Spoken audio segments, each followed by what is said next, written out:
আল্লাহর নবী বলেন, সে ইহুদি হয়ে মরুক অথবা খ্রিস্টান হয়ে মরুক, আমি নবীর যায় আসে না। বলেন নাউযুবিল্লাহ। কত বড় কঠিন কথা! অন্য ভাষায় অন্য হাদিসের ভিতরে একটু শব্দ ভিন্নতা আছে, একই কথা বলছেন। যে সামর্থ্য থাকা সত্ত্বেও যারা হাজে গেল না, সে ইহুদি হয়ে মরুক অথবা খ্রিস্টান হয়ে মরুক। কত বড় কঠিন একটা কথা!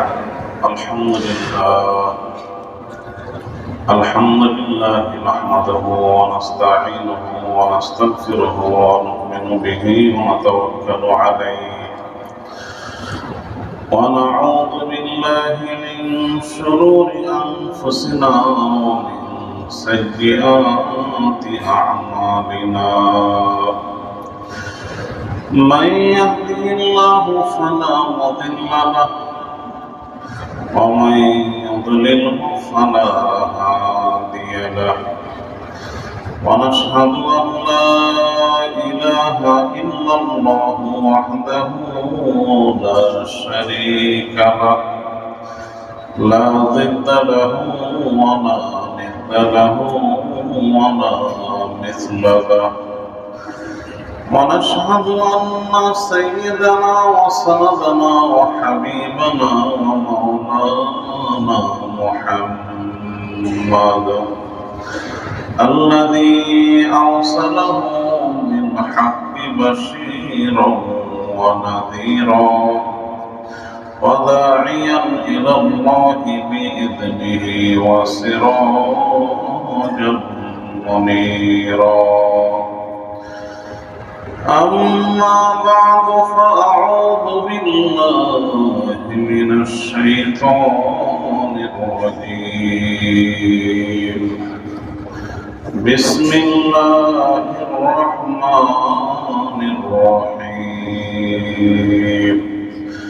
ولله على الناس حج البيت من استطاع إليه سبيلا ومن كفر فإن الله غني عن العالمين.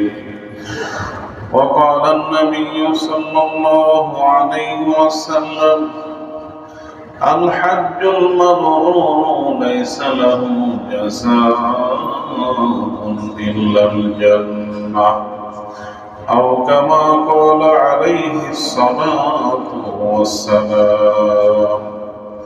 صدق الله مولانا العظيم وصدق رسوله النبي الكريم ونحن على ذلك من الشاهدين والشاكرين والحمد لله رب العالمين. محمد الشهيد درود الشريف পাঠ করি। اللهم صل على محمد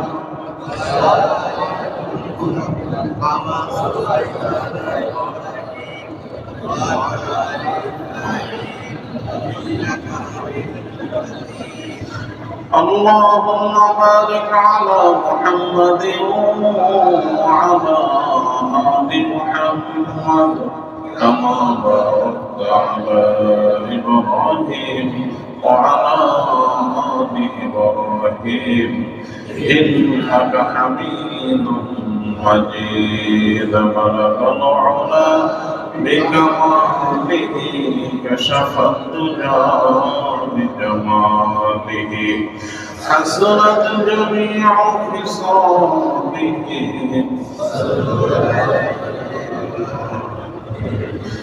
إلهي دکھا دے مجھے دیار مدینہ، الہی بنا دے مجھے غبار مدینہ. بلغ العلا بكماله كشف الدجى بجماله حسنت جميع خصاله. صلوا عليه وآله.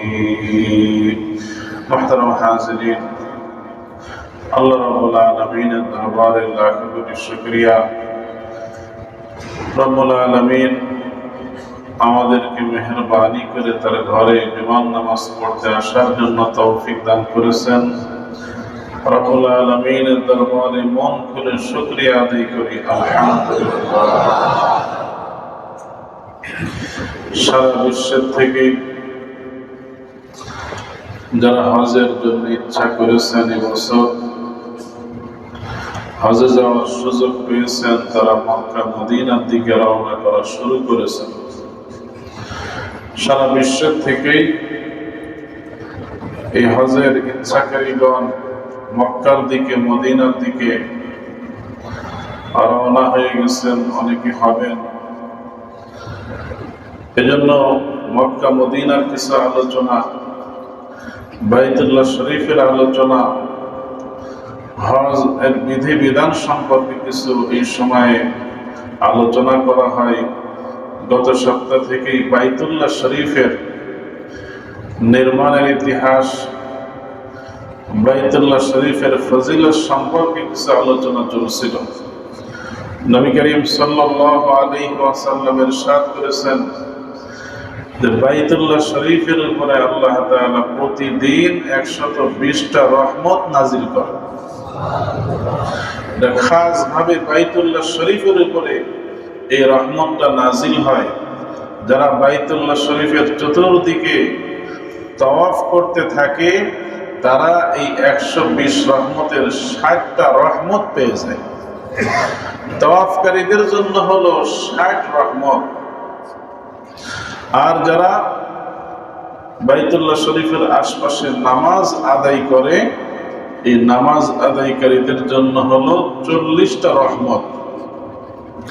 আর বাইতুল্লাহ শরীফের দিকে নজর করাটাও নেকির কাজ। আল্লাহ তাআলার রহমত পাওয়ার ওসিলা। এজন্য সেখানে গিয়ে যখন ক্লান্তি লাগে একটু বসে থাকি, তখনও বসে বসে এমন জায়গায় বসা যেন বাইতুল্লাহটা দেখা যায়। বসে বসে বাইতুল্লাহর দিকে নজর করে থাকে। যারা এই নজর করে আল্লাহ তাআলা দেখনেওয়ালাদেরকে 20টা রহমত দান করে দেন।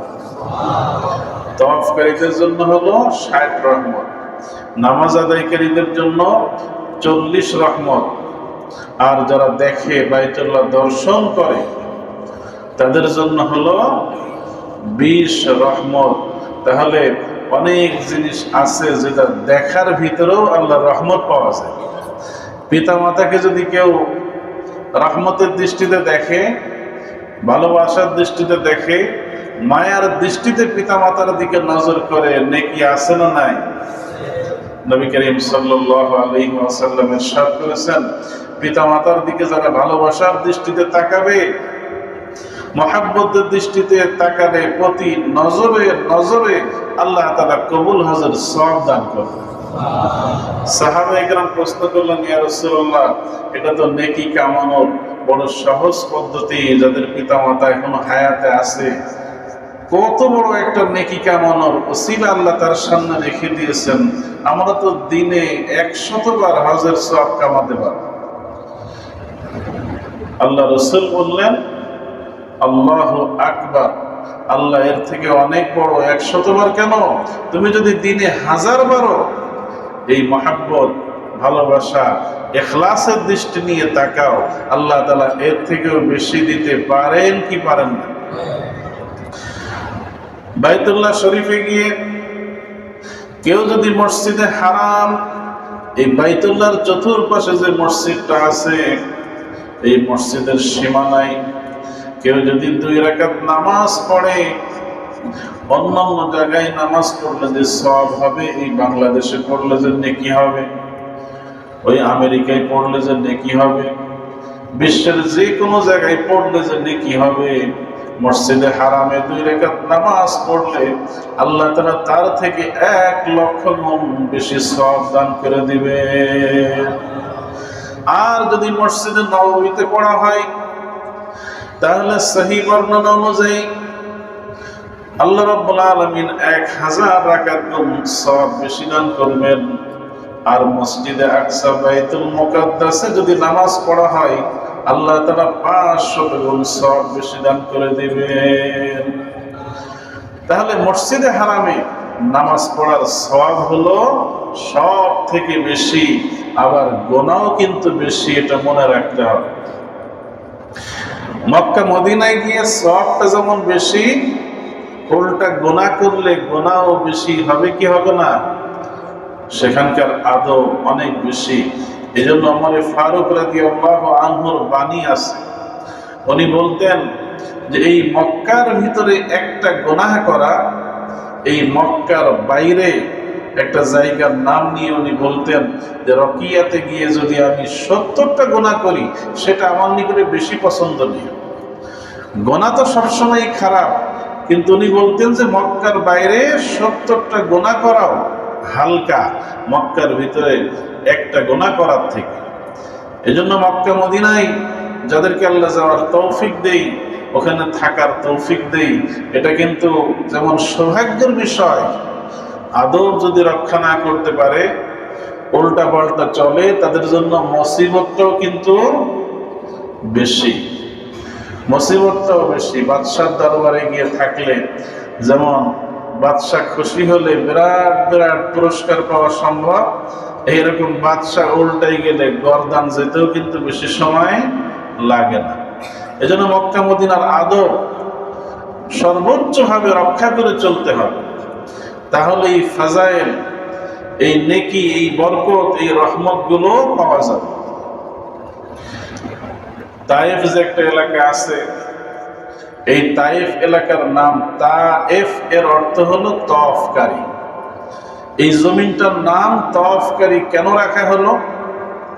ইব্রাহিম আলাইহিস সালাম যখন দোয়া করলেন যে আল্লাহ, আমি আমার স্ত্রীর সন্তানকে এই মরুভূমির ভিতরে রেখে গেলাম, এখানে তো গাছ নাই, ছায়া নাই, ফল নাই, ফসল নাই, এখানকার লোকদের জীবিকার ব্যবস্থা কিভাবে হবে? রব্বুল আলামিন আপনি তাদেরকে ফলমূল দ্বারা রিজিক দান করেন, তাদেরকে ভালো ভালো রিজিক দান করেন। এজন্য মক্কার পাশেই ফসল যেন হয়, গাছপালা যেন হয়, ফলমূল যেন হয়। আল্লাহ রাব্বুল আলামিন জিবরাইল আলাইহিস সালামকে হুকুম করলেন যে সিরিয়ার ভিতরে হাওরান নামক এলাকায় একটা উর্বর জমিন আছে, তুমি যাও, তোমার ডানাই করে সেই জমিনটা সিরিয়ার থেকে উঠিয়ে এই এখন যেখানে তায়েফ, সেখানে এই জমিনটাকে তুমি স্থাপন করো। জিবরাইল আলাইহিস সালাম সিরিয়ার হাওরান থেকে নিজের পাখায় ওই জমিনটাকে নিয়ে আসলেন। ওই জমিনটাকে তায়েফে নিয়ে যাওয়ার আগে বাইতুল্লাহ শরীফের পাশ দিয়ে 7 বার তাওয়াফ করালেন। ওই জমিন বাইতুল্লাহ শরীফের 7 বার তাওয়াফ করেছে, এই জন্য জমিনের নামই হয়ে গেছে তায়েফ তথা তাওয়াফকারী। এরপরে জমিনটাকে ওখানে স্থাপন করা হয়েছে। তায়েফে গেলে দেখবেন মক্কা মদিনার জমিন আর তায়েফের জমিন একরকম না, সেখানের বিষয়গুলো একটু ভিন্ন। সব ধরনের ফসল সেখানে হয়, ফলমূল সেখানে হয়। আল্লাহ তাআলা সেখানে বিশেষ ধরনের মাটিতে উর্বরতা দান করে দিয়েছে। তো এই বাইতুল্লাহ শরীফের মক্কায় গেলে, আপনারা মদিনায় গেলে একটা বিষয় দেখতে পাবেন যে একটা মসজিদ আছে, মসজিদে কেবলাতাইন আছে না নাই? 2 কেবলাওয়ালা মসজিদ, 2 কেবলা। বাইতুল্লাহ শরীফ তো কেবলা, কেবলা তো আমাদের একটাই, তাহলে আবার মদিনায় গিয়ে 2 কেবলাওয়ালা মসজিদ কিভাবে হলো? অনেকের ভিতরেই এই প্রশ্নটা থাকে। তো বাইতুল্লাহ এবং কেবলা সম্পর্কে আলোচনার ভিতরে সেটাও আমি একটু সংক্ষেপে বলে দিই। নবী করিম সাল্লাল্লাহু আলাইহি ওয়াসাল্লাম মক্কা থেকে হিজরত করে যখন মদিনায় গেলেন, তো মদিনায় যাওয়ার পরে 16 মাস অথবা 17 মাস, হাদিসে এটাকে নির্দিষ্ট করা হয় নাই, এই জন্য মুহাদ্দিসগণ এইভাবেই বয়ান করছেন 16 মাস অথবা 17 মাস মদিনায় যাওয়ার পরে আল্লাহ রসুলকে বাইতুল মুকাদ্দাস, যেটা ফিলিস্তিনে অবস্থিত, এই বাইতুল মুকাদ্দাসের দিকে ফিরে নামাজ পড়ার নির্দেশ করা হয়েছে। অস্থায়ীভাবে বাইতুল মুকাদ্দাসকে 16 মাস অথবা 17 মাস কেবলা বানানো হয়েছিল। তাহলে বাইতুল মুকাদ্দাস একটা সময়ে আমাদেরও অস্থায়ী কেবলা ছিল কি ছিল না? এই জন্য বাইতুল মুকাদ্দাসের প্রতি আমাদের দরদ অনেক বেশি, মহাব্বত ভালোবাসা অনেক বেশি। কিন্তু নবী করিম সাল্লাল্লাহু আলাইহি ওয়াসাল্লামের মনের একটা আকাঙ্ক্ষা ছিল, অস্থিরতা ছিল যে বাইতুল্লাহকে যেন কেবলা বানিয়ে দেওয়া হয়। তিনি আসমানের দিকে বারবার চোখ উঁচু করে দেখাতেন যে কখন আল্লাহর পক্ষ থেকে নির্দেশ আসবে যে বাইতুল্লাহকে তোমার জন্য কেবলা বানিয়ে দেওয়া হয়েছে। সূরা বাকারা 144 নম্বর আয়াতের ভিতরে আল্লাহ তাআলা সেই অবস্থাটার বিবরণ দিয়েছেন যে আল্লাহর নবী বারবার আসমানের দিকে তাকাতেন। একেবারে দ্বিতীয় পারার প্রথম পৃষ্ঠায়, قد نرى تقلب وجهك في السماء فلنولينك قبلة ترضاها।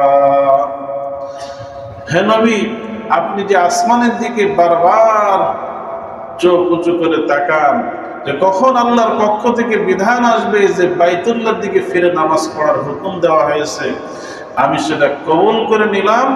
আপনি এখন থেকে বাইতুল্লাহর দিকে ফিরেই নামাজ পড়বেন। এই আয়াত যখন নাজিল হলো তখন নবী করিম সাল্লাল্লাহু আলাইহি ওয়াসাল্লাম মদিনার পশ্চিমে বনি সালামার একটা এলাকা ছিল। এই বনি সালামার এলাকায় আল্লাহ রাসূল একটা কাজে গিয়েছিলেন এবং সেখানে গিয়ে এই মসজিদ, যেটাকে 2 কেবলাওয়ালা মসজিদ বলা হয়, ওখানে জোহরের নামাজ পড়াইতেছিলেন। নবীজি ইমাম, সাহাবায়ে কেরাম মুসল্লি 2 রাকাত নামাজ বাইতুল মুকাদ্দাসের দিকে ফিরে পড়াইছেন। এর ভিতরেই এই আয়াত নাজিল হয়ে গেল যে নামাজের ভিতরেই আপনি বাইতুল্লাহর দিকে মুখ করেন। বাইতুল মুকাদ্দাসের কেবলা যেই দিকে, তার ঠিক উল্টা দিকে হলো বাইতুল্লাহর কেবলা মদিনায়। আল্লাহ রাসূল নামাজের ভিতরেই বাইতুল্লাহর দিকে ফিরে গেলেন। কিভাবে? ইমাম চলে গেলেন একেবারে পিছনের দিকে, যেহেতু ওই দিকে কেবলা, আর মুসল্লি যার যার জায়গা থেকে মুখটা ফিরিয়ে দাঁড়িয়ে গেলেন। আল্লাহর হুকুম এটা। তাহলে 2 রাকাত নামাজ পড়লেন একদিকে, আর বাকি 2 রাকাত পড়লেন আর একদিকে। এজন্য একই নামাজের ভিতরে 2 কেবলার দিকে ফিরে নামাজ পড়ছেন। মসজিদটার নাম হয়ে গেছে মসজিদে কেবলাতাইন। আরবি ব্যাকরণে কেবলাতাইনের অর্থ হলো 2 কেবলা। 2 কেবলাওয়ালা মসজিদ বলা হয় ওইটাকে। ওইটা একটা ঐতিহাসিক মসজিদ, মসজিদে কেবলাতাইন, মদিনার পশ্চিমে অবস্থিত। যাই হোক, আল্লাহ রাব্বুল আলামিন এই বাইতুল্লাহর হজ করার সামর্থ্যবানদের উপরে ফরজ করে দিয়েছেন। আল্লাহ রাব্বুল আলামিন ইরশাদ করেন, ওয়ালিল্লাহি আলান নাসি হিজ্জুল বাইতি মান ইসতাতাআ ইলাইহি সাবিলা ওয়া মান কাফারা ফাইন্নাল্লাহা গনিয়্যুন আনিল আলামিন। যাদের বাইতুল্লাহ শরীফে যাওয়ার সামর্থ্য আছে তাদের জন্য এই ঘরের হজ করা, এটা আল্লাহ ফরজ করে দিয়েছে। সামর্থ্যবানদের জন্য হজ করাটা ফরজ। হজ ফরজ হওয়ার জন্য কয়েকটা শর্ত লাগে, 5টা শর্ত। 6 নম্বর শর্তটা এখন আর পাওয়া যায় না। 1 নম্বর শর্ত হলো মুমিন হওয়া, কাফেরের উপরে হজ ফরজ না। মুমিন হওয়া 1 নম্বর শর্ত। 2 নম্বর শর্ত হলো আকিল হওয়া, অর্থাৎ বুদ্ধিমান হওয়া। যদি বিবেক বুদ্ধি ঠিক না থাকে, পাগল হয়, যারা শরীয়তের বিধিবিধান বোঝে না, তাদের উপরে হজ ফরজ না। 3 নম্বর হলো বালেগ হওয়া। বালেগ হওয়ার আগ পর্যন্ত হজ ফরজ হয় না। অনেক বাচ্চারা বাবা মার সাথে হজ করে, বাবা মা হজে গেছে, 10 বছরের বাচ্চাকে হজে নিয়ে যায় কি যায় না? 5 বছরের বাচ্চাকে নিয়ে যায়। এর অর্থ কি তার হজটা হয়ে গেছে? না, বালেগ হওয়ার পরে যে হজটা করা হয় ওইটা হলো আসল হজ। নাবালেগ অবস্থায় 10 বার হজ করলেও বালেগ হওয়ার পরে যখন সামর্থ্যবান হবে তার উপরে হজ আবার ফরজ হবে। আর বালেগ হওয়ার পরে একবার করলেই বাস তার হজ আদায় হয়ে গেছে। তাহলে 1 নম্বর শর্ত হলো মুমিন হওয়া, 2 নম্বর শর্ত হলো বুদ্ধিমান হওয়া, 3 নম্বর শর্ত হলো বালেগ হওয়া, 4 নম্বর শর্ত হলো আল মুস্তাতি, সামর্থ্যবান হওয়া। নিজের পরিবারের ভরণ পোষণ চালানোর পরে মক্কা মদিনা সফর করে আসতে যতদিন সময় লাগবে ততদিনের ভরণ পোষণ ঠিক মতন দিয়ে যারা এই মক্কার সফর করার মতন সামর্থ্য রাখে তাদের উপরেই হজ করা ফরজ। তাদের উপরেই হজ করা ফরজ। সামর্থ্য নাই, ঋণ করে হজে যেতে হবে, এটা আল্লাহ তাআলা কারোর জন্য জরুরি করে নাই। কেউ গেলে সেটা ভিন্ন কথা, কিন্তু সামর্থ্যের বাইরে হজটা ফরজ হয় না। এই শর্ত থাকলেই হজ ফরজ হবে। মহিলাদের জন্য আরেকটা শর্ত আছে, মাহরাম থাকা। মাহরাম থাকা, বিশেষ করে আমাদের হানাফি মাযহাবের ভিতরে এই শর্তটা খুবই কড়াকড়ি, যে মহিলাদের মাহরাম ছাড়া হজ ফরজ হয় না। একজন মহিলার অনেক স্বর্ণরূপা আছে, কোটি কোটি টাকা আছে, কিন্তু তার স্বামী মারা গেছে, এরকম বাবা মারা গেছে, অথবা তারা আছে এমন অসুস্থ তাদের আর যাওয়ার ক্ষমতা নাই, কিন্তু মহিলার কিন্তু শরীরে শক্তি আছে, যাইতে পারবে। ছেলে আছে, হয় অসুস্থ অথবা ছেলেই নাই, সন্তানাদি সবই মেয়ে, এরকম অনেকের পরিস্থিতি ঘটে যে একজন মাহরাম, যার সাথে দেখা দিয়া জায়েজ এবং যার সাথে বিবাহ হারাম, এরকম ব্যক্তিকে বলা হয় মাহরাম। তো তার স্বামী নাই, তার পিতা নাই, তার ভাই নাই, এরকম অথবা ভাতিজা নাই, অথবা থাকলেও তাদের হয়তো যাওয়ার সামর্থ্য নাই, শারীরিকভাবে অক্ষম, আর্থিকভাবে অক্ষম।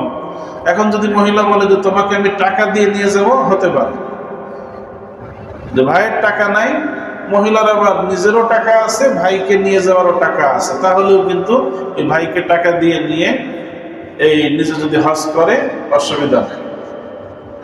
কিন্তু কোনো মাহরাম নাই, এইভাবে সারা জীবনও যদি চলে যায়, কোটিপতি মহিলার মাহরাম না পাইলে হজ ফরজ হবে না। আমাদের হানাফি মাযহাবে এটা একটা কড়া মাসআলা, এবং সে গুনাহগারও হবে না। জীবনের শেষ ভাগে যদি দেখি কোনো মাহরাম পাইলাম না, বদলি হজের ওসিয়াত করে যাবে, বদলি হজের ওসিয়াত করে যাবে। কিন্তু আজকাল এই মাসলাটা অনেকেই মানতে চায় না, এরকম বিভিন্নভাবে অনেকের সাথে, বা নিজের বোন যাইতেছে, বোন ভগ্নিপতি, নিরাপত্তা আছে মনে করে চলে যায়। তো তাদের ক্ষেত্রে মাসআলা এটা, যারা যায় ফরজ হজ কিন্তু আদায় হয়ে যাবে, ফরজ হজ আদায় হয়ে যাবে, কিন্তু গুনাহগার হবে। ওই মাহরাম সাথে না থাকার কারণে গুনাহগার হবে, কিন্তু তাদের হজটা আদায় হয়ে যায়। তো যাই হোক, এটা একটু মহিলাদের খাস মাসআলা। আর একটা শর্ত যেটা আগের জামানায় ছিল, এখন পাওয়া যায় না। যখন গোলামবান্দির মাসআলা ছিল, তখন আরেকটা শর্ত কিতাবে লেখা হতো, হুর হওয়া, স্বাধীন হওয়া। গোলামবান্দির উপরে হজ ফরজ হয় না। তো গোলাম বান্দির সেই জামানা কি এখন আর আছে? মানুষ কেনা বেচা সেই জামানা তো নাই, এজন্য গোলাম বান্দির এই মাসআলাও নাই। কিন্তু কিতাবে আছে যে স্বাধীন হওয়া একটা শর্ত। যাই হোক, এই শর্তগুলো পাওয়া গেলে তার জন্য হজ ফরজ। হজ ইসলামের 5 রকমের একটা রকম, 5 ভিত্তির একটা ভিত্তি। قال النبي صلى الله عليه وسلم بني الإسلام على 5: شهادة أن لا إله إلا الله وأن محمدا عبده ورسوله وإقام الصلاة وإيتاء الزكاة والحج وصوم رمضان أو كما قال عليه الصلاة والسلام।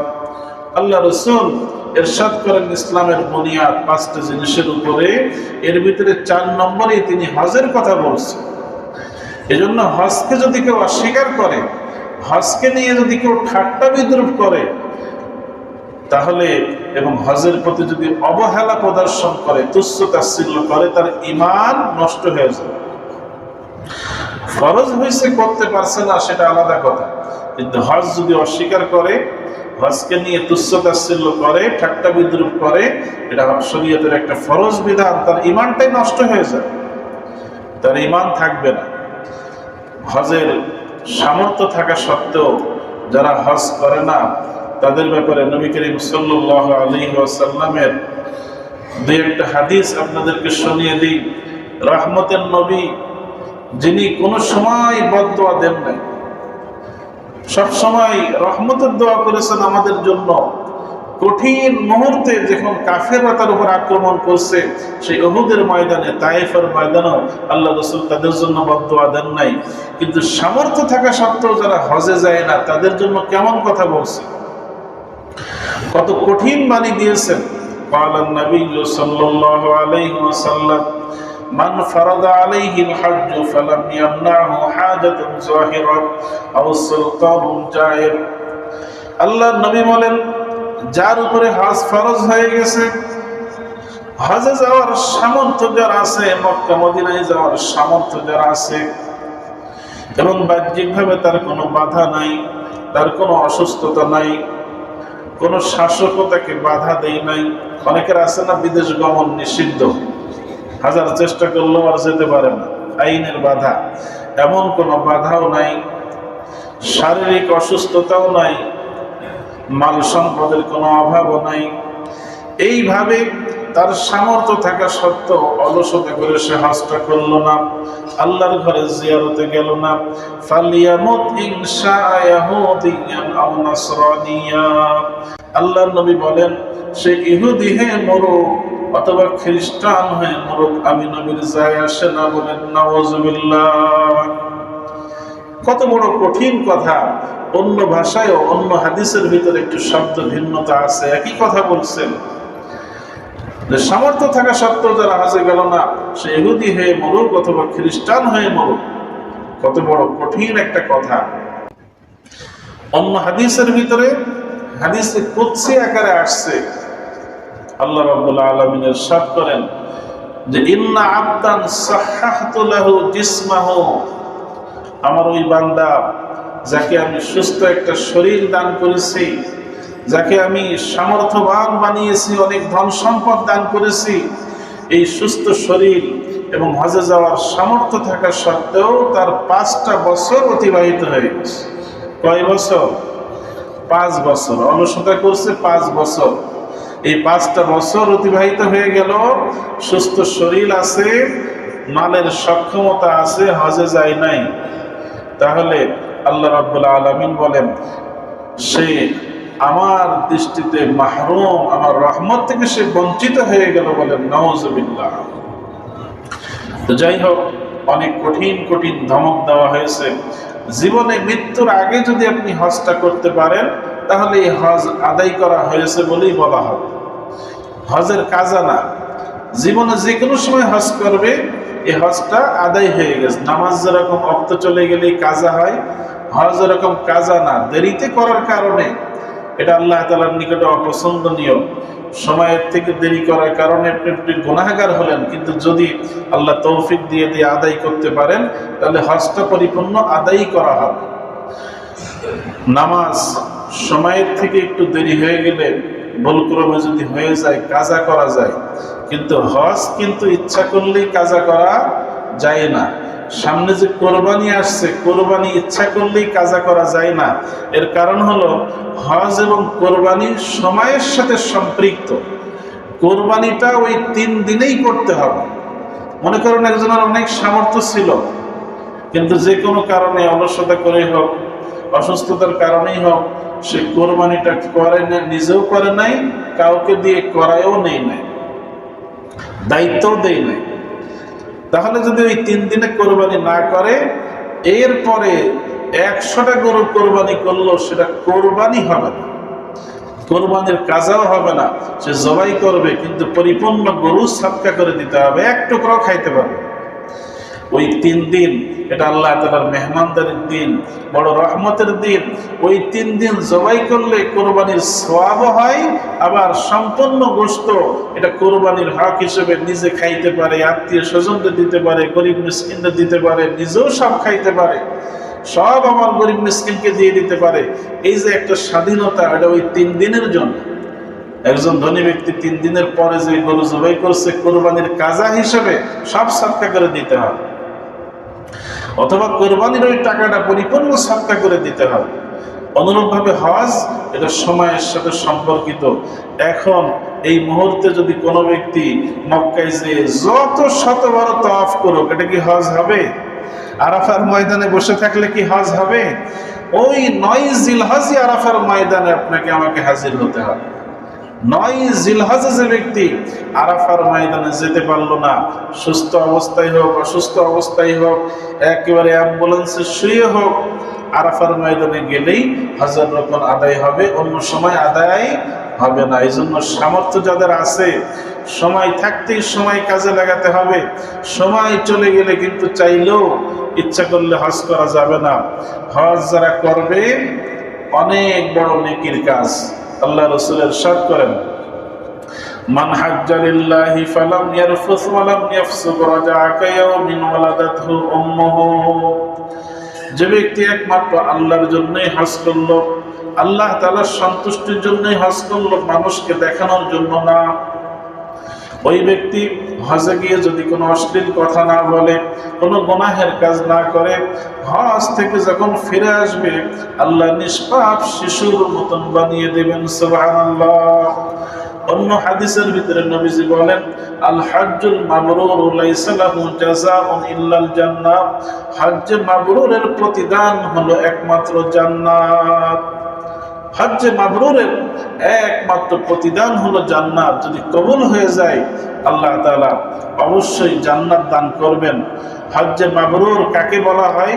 এই শব্দটা আপনারা বারবার শুনে থাকেন যে আল্লাহ হজ্জে মাবরুরের তৌফিক দান করবেন। হজ্জে মাবরুরের কিছু আলামত আছে, আসলে কবুল হয়েছে কিনা সেটা তো একমাত্র আল্লাহ জানেন। কিছু আলামত আছে যার দ্বারা বোঝা যায় হজ্জে মাবরুর হয়েছে, হজটা কবুল হয়েছে। এর জন্য কয়েকটা শর্ত আছে। 1 নম্বর হজ্জে মাবরুরের শর্ত হলো হালাল টাকায় হজ করতে হবে। হজের জন্য 1 নম্বর শর্ত কি? হালাল টাকায় হজ করা। এটা মুহাদ্দিস মুফাসসিরিনগণ পরিষ্কার লিখে দিয়েছেন, হারাম টাকায় দিয়ে হজ করে আল্লাহর সন্তুষ্টির আশা যারা করে, এটা ওই লুঙ্গি খুলে পাগড়ি পরার মতো অবস্থা।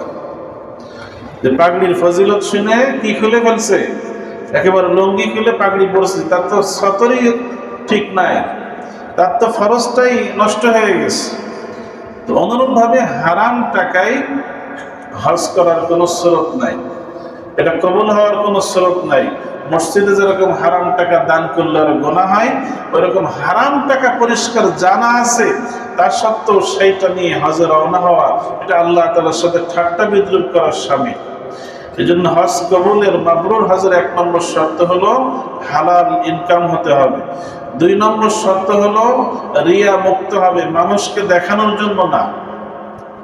আজকাল অনেকে আছে হজে যখন যাই, এটা যেন আমি যাইতেছি মানুষ যেন জানে, আমার হজে যাওয়াটা এটা যেন মানুষের জানা থেকে মিস না হয়ে যায়, এই জন্য বিভিন্ন রকমের পদ্ধতি অবলম্বন করে কি করে না। আর ওখানে যেও অনেকে ঘন্টায় ঘন্টায় ফেসবুকে পোস্ট দিতে থাকে, এই মুহূর্তে তওয়াফে রওনা হচ্ছি, এই মুহূর্তে হাজরা আসওয়াদে চুমা খাবো, এই মুহূর্তে ইশ করবো সেই করবো। তা আসলে যদি কোনো বিশেষ প্রয়োজন থাকে সেটা ভিন্ন, কিন্তু এই ইবাদত এটা দেখানোর জন্য না। প্রতি ওয়াক্তে নামাজ আমি যদি পড়তে আসি আর মানুষকে শুধু জানানোর চেষ্টা করি যে আমি এখন জোহর পড়লাম, আমি এখন আসর পড়লাম, এটা কি আল্লাহর জন্য হবে না মানুষের জন্য হবে? তো রিয়া মুক্ত হওয়া 1 নম্বর হজ্জে মাবরুর হওয়ার জন্য শর্ত ছিল বৈধ ইনকাম। 2 নম্বর হলো রিয়া মুক্ত হতে হবে। 3 নম্বর হলো সেখানে ধৈর্যের পরিচয় দিতে হবে। হজের সফরটাই কষ্টের সফর, ওখানে যে ধৈর্য ধারণ করা এটা একটা শর্ত। 4 নম্বর আল্লাহ রাসূল বলছেন ইতআমুত তাআম ওয়া তিবুল কালাম, যে হজ্জে মাবরুরের একটা পরিচয় হলো ওখানে যে মানুষের সাথে নরম নরম কথা বলা, ভালো কথা বলা এবং মেহমানদারি করানো, সাধ্য মতো আশপাশের লোকদেরকে একটু খানায় শরীক করা। 5 নম্বরে বলেছেন ইফশা ও সালাম, বেশি বেশি সালাম দেওয়া। হজ্জে মাবরুরের একটা আলামত আল্লাহ রাসূল বলছেন সালাম বেশি বেশি দিতে থাকা, সালামের প্রচার প্রসার করা। আর আরেকটা আলামতের কথা বিশেষভাবে বলা হয়েছে, হজে যাওয়ার আগে এই ব্যক্তির আমল আখলাক যেমন ছিল, হজ থেকে আসার পরে আমল আখলাকের আরো উন্নতি হয়েছে, আমল আখলাকের আরো উন্নতি হয়েছে। আগে নামাজ ঠিক মতন পড়তো না, এখন নামাজ ঠিক মতন পড়ে, হালাল হারাম ঠিক মতন বাছাই করে চলে, আচার ব্যবহার অনেক ভালো হয়েছে। এই সমস্ত আলামতগুলো পাওয়া গেলে বলা যায় মোটামুটি যে তার হজটা হজ মাবরুর হয়েছে বলে ধারণা করা হয়। বাকি কবুল করার মালিক কে? আল্লাহ। আল্লাহ তাআলা আমাদেরকে যাদের হজ ফরজ হয়েছে হজ করার, যারা ইতিপূর্বে গেছে জীবনে আরো যাওয়ার এবং হজ্জে মাবরুর মকবুল হজ করা তৌফিক দান করেন, আমিন। ওয়া আখিরু দাওয়ানা আনিল হামদুলিল্লাহি রাব্বিল আলামিন।